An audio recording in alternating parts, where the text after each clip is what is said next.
Hey y'all, it's been a while. I've been busy trying to get some degrees, but in between all that, I found some time to play Sonic Frontiers.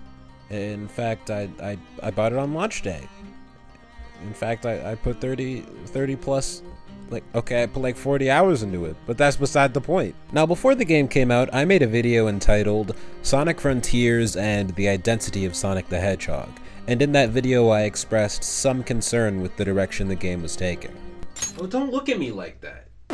Everybody was being negative. Oh my god, bro. Oh, hell no, man. What the fuck, man? Get your ass on, boy. You get your goddamn ugly ass. Look, it's not really a secret that the IGN showcases weren't very good, and for months they were the main thing that we had to go off of. But as bad as they weren't what I'd call deceptive. A lot of the assumptions I made based on the showcases ended up being spot on, but I didn't know how the game would feel to play, so I ended up judging it a little too harshly. A lot of the design decisions that I disagreed with from the outside ended up making a lot of sense when I had the controller in my hand, and I started to have a lot of fun. Now, don't get me wrong, Frontiers has a lot of flaws. I mean, if you have eyes, you can look at the gameplay footage that I put in the background of the video and see some of what I might talk about in this video, but I'd be lying if the majority of the hours I spent with this game weren't an absolute joy. For over a decade now, I feel like every game in this series, besides Mania, has had some sort of major caveat holding it back. And this game isn't without its caveats, but they don't stop it from being fun, and that's what matters.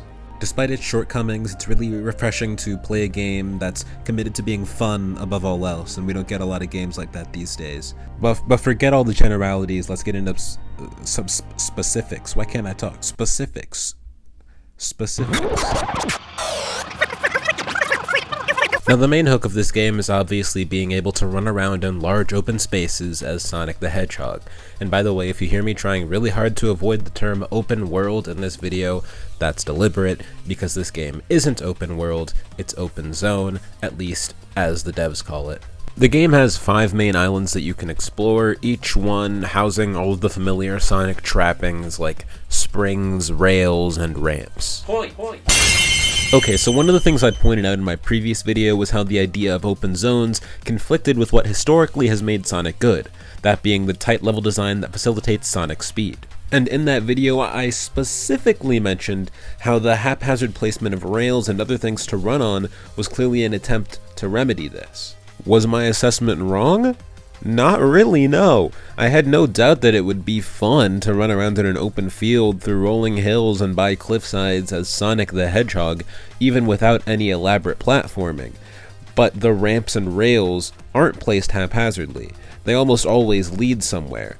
The thing is, they just don't fit in the world. It doesn't matter if you're running around in a desert or some green grasslands or a volcano, you'll still be grinding on the same steel rails instead of vines or whatever. The mysterious otherworldly structures and technology that scatter the world make sense once you get into the game's story, but it never justifies why these environments are tailor-made for Sonic to platform in. And I'm not trying to be nitpicky or anything, it's just that by designing the game this way, the devs invite questions and criticisms that no previous Sonic game has actually had to deal with. The very deliberate placement of objects in the open zone really sticks out when the occasional scripted platforming segment hits. But the emphasis is on occasional here. I want to say there's only like 3 of these in the entire game. The thing is, for as out of place as the ramps are and for as silly as the world can look at times, it is a blast to run up a ramp, hit a spring, glide through some rings, and loop-de-loop on a rail at the speed of sound. Every one of the floating contraptions in Sonic Frontiers is like a mini roller coaster waiting to take you on a ride. And the more I started to run around in the open zone, going on these little platforming adventures, the more I started to enjoy myself, and the more I started to understand the point of Sonic Frontiers. When Frontiers was revealed, many people, myself included, thought, oh, open world Sonic game, they're trying to have their Breath of the Wild moment. But no, this game is going for something entirely different. While the design of Breath of the Wild and similar games exist to facilitate exploration in the open world, Sonic Frontiers is just trying to create a fun sandbox to run and maneuver around. The exploration is secondary because you'll naturally find new things when you're discovering new locales as quickly as Sonic the Hedgehog does. The lifeblood of Sonic Frontiers are those moments, those roller coaster moments where you're using Sonic speed and you're platforming and you're going across the world as quickly as you can. Another point I made in my previous video was how it didn't look like the game utilized momentum, instead relying on the player spamming the boost button. And after playing the game, I can confirm that this is definitely the case. Would the game have been more enjoyable if momentum played a bigger part? I think so, yeah, but boosting is a lot of fun too, and it's integral to the game's design. I think the best version of this game is one that has both. Boosting to run up steep mountains and then relying on Sonic's natural speed to run down the other side would have made a lot of sense, but during my playthrough, I found myself holding the boost button the entire way and spamming the Psyloop infinite boost trick. Oh, and I guess I should also talk about Psyloop. Psyloop is the game's biggest gimmick, and I don't say that in a bad way. In fact, assuming future games are like Frontiers, I really hope it comes back in the future. Psyloop allows you to create a streak of blue wind as you run that'll net you a lot of benefits. If you Psyloop around an enemy, you can either send them flying or break their guard, leaving them open to be comboed. This can be done to bosses too. Psylooping around some grass will spit some rings out at you, which can be done infinitely.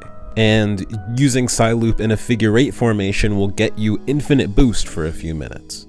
Most puzzles in the game are also solved by Psylooping around objects. It doesn't feel like an oppressive mechanic to use, even though it does so much for you, because 1, it's quick and easy to use, and 2, that means it's actually fun. And since Psyloop is such a prevalent part of it, I ought to talk about the combat. See, now we're heading into uncharted territory. Not only have we never had a proper combat system in a mainline Sonic game, but I failed to mention it in my last video because I was so focused on the overall game's design.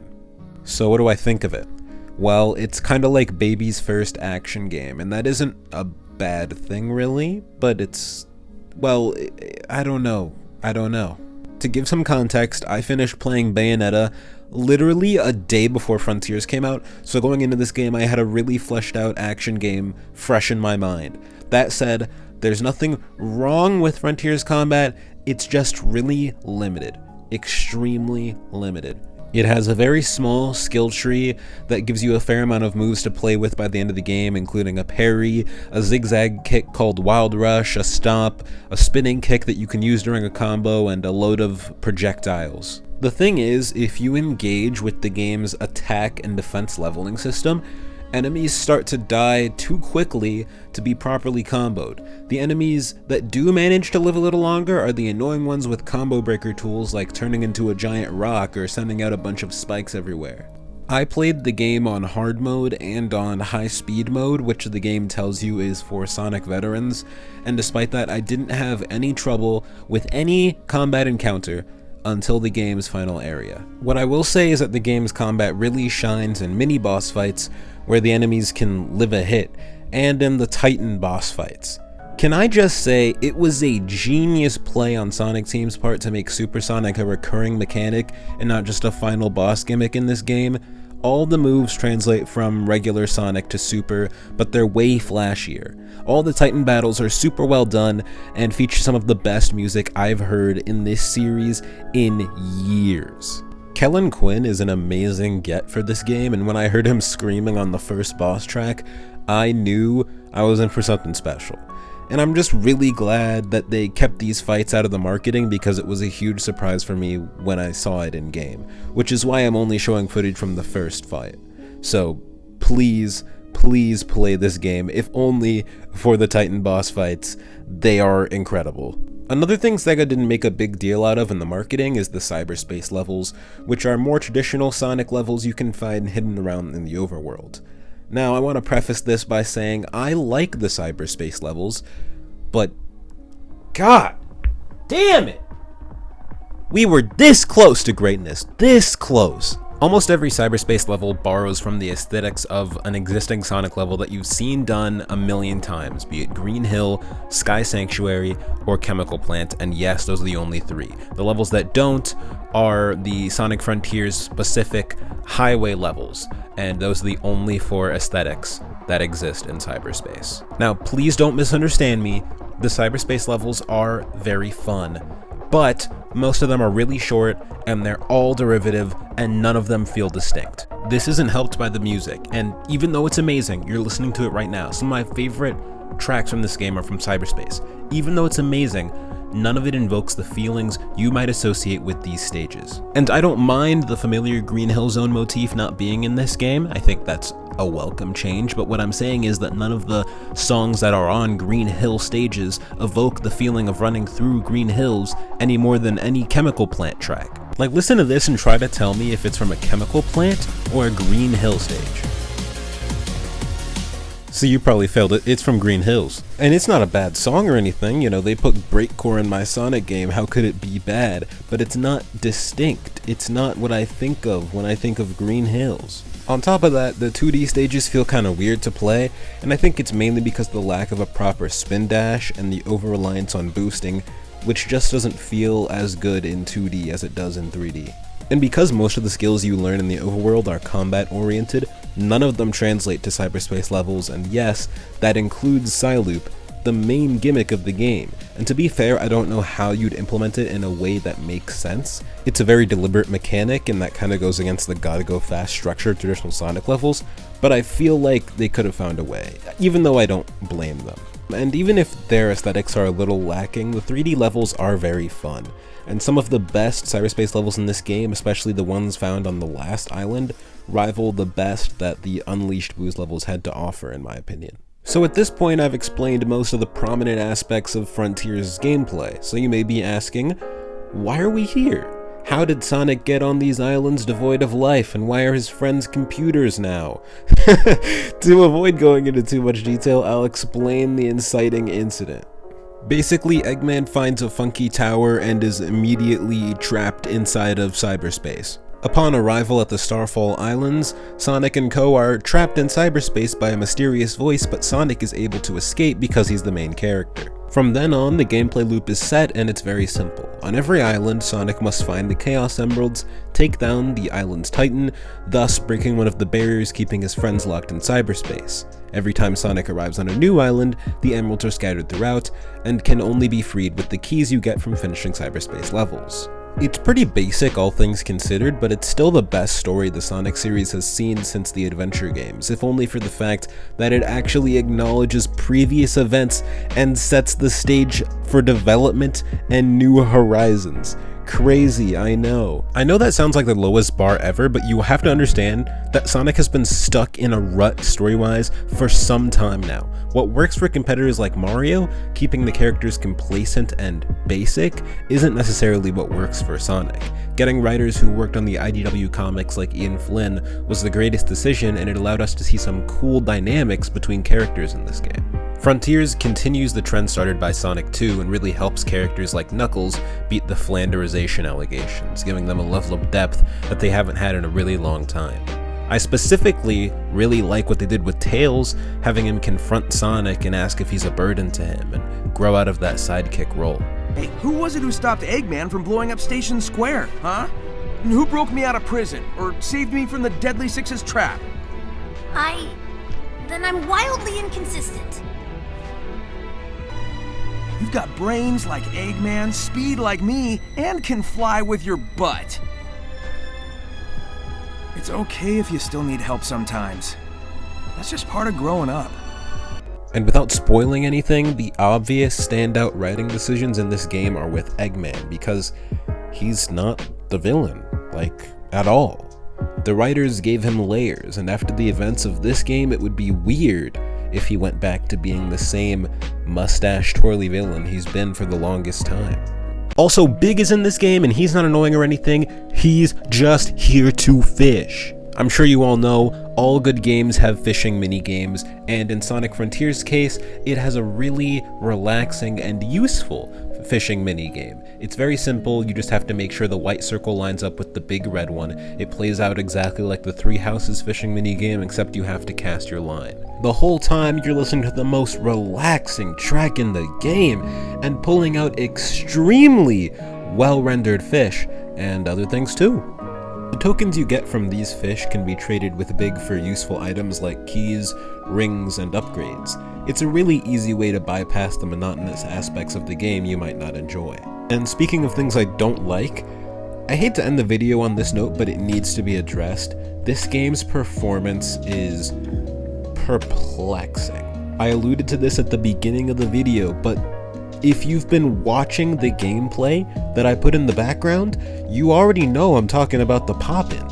Now, full disclosure, I played this game on PlayStation 4, but that's not the issue. The pop-in is universal across all versions of this game. It's so severe that it changes the way you play it. You can see an area far away and wonder how to get there, but realize it's probably just because of some rails that haven't loaded in yet and you can't see. Or you're actively platforming and you don't know where you're going until the platform you're supposed to land on materializes in front of you just moments before. These are only problems with the overworld, but they're still major problems. The game also just looks kinda fuzzy, I'd say. It's like the whole game has a film over it, and it's especially evident in the cutscenes, which also seem to be in a slightly lower resolution than the rest of the game. This game on PlayStation 4 is supposed to have scaled resolution, which means it'll flip-flop between 720 and 1080p depending on what's going on in game. Yet, when I looked at the footage of the game I captured, all of it was in 720, even though it was supposed to capture the output exactly as it is, meaning that more often than not, this game just can't do it. It just can't handle it. On top of that, Sonic is just a little too fast for this game's camera. Whenever I'm running around at top speed, it can feel like the camera is struggling to keep up with him completely. But aside from that, I was surprised by how consistent the frame rate was. It only ever dipped when I was fighting a lot of enemies at once or running through a dense forest. So look, I think if this game had 6 more months in the oven, it would be one of the best Sonic games of all time. It's still one of the best in years, and I enjoyed my time with it a great deal, but when I think about the game critically, I realize that a lot of the stuff wouldn't fly if I didn't enjoy the things that work as much as I do. That is to say, the fun I had punching through a giant titan as Super Sonic and running through hills at Mach speed far outweigh my problems with the game's performance. I'm really happy that this game is selling well, because even though I was pretty hard on it in this video, I'm just hard on it because I love it. Sonic Frontiers is a really good game, and Sonic Team has a habit of not sticking with ideas when they land on them, but the ideas laid out in this game go far beyond gimmicks, and I hope they expand on them in the coming years. I'm really looking forward to the free DLC we're getting throughout next year, and I'm really looking forward to the future of Sonic.